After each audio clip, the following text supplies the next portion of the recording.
जय श्री कृष्ण। आध्यात्मिक शुभम में आपका हार्दिक स्वागत है।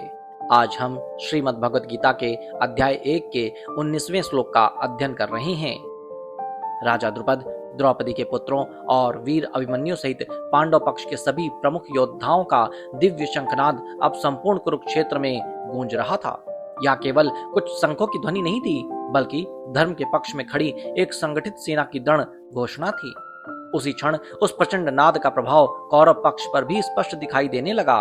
संजय उस दृश्य का वर्णन करते हुए कहते हैं, शा घोषो धात्र राष्ट्राणाम हृदयानि वेदार्यत नभस्य पृथ्वीम चैव तुम लो व्यनुनादयन। अर्थात संजय कहते हैं, पांडवों के शंखों की वह प्रचंड ध्वनि आकाश और पृथ्वी में गूंज उठी तथा उसने धृतराष्ट्र के पुत्रों के हृदयों को भीतर तक विचलित कर दिया। अब तक संजय पांडव पक्ष के प्रमुख योद्धाओं और उनके दिव्य शंखों का परिचय करा रहे थे। इस श्लोक में वे उन शंख ध्वनियों के प्रभाव का वर्णन करते हैं। पांडवों का संयुक्त शंखनाद इतना प्रबल था कि उसकी गूंज संपूर्ण रणभूमि, आकाश और पृथ्वी तक फैल गई। उसी के साथ संजय बताते हैं कि इस ध्वनि ने धृतराष्ट्र के पुत्रों के हृदयों को विचलित कर दिया।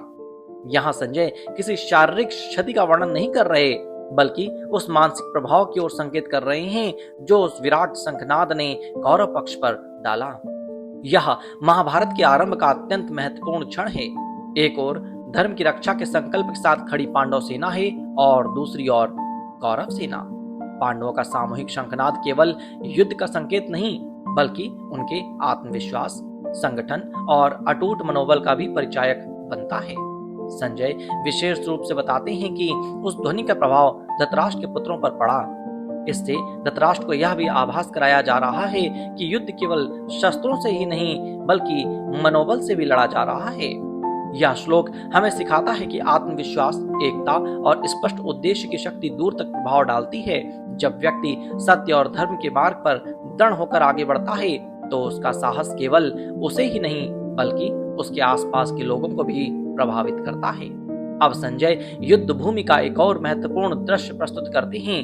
पांडव सेना का ध्वज लिए अर्जुन भगवान श्री कृष्ण से एक विशेष निवेदन करते हैं, जो आगे चलकर श्रीमद् भगवत गीता के दिव्य उपदेश का कारण बनता है। आप देख रहे हैं आध्यात्मिक शुभम की श्रीमद् भगवत गीता के 700 श्लोकों की प्रामाणिक, क्रमबद्ध और शोध आधारित व्याख्या श्रृंखला। प्रत्येक श्लोक को उसके मूल प्रसंग, पात्रों और परंपरागत अर्थ सहित समझने की इस दिव्य यात्रा में हमारे साथ जुड़े रहिए। जय श्री कृष्ण।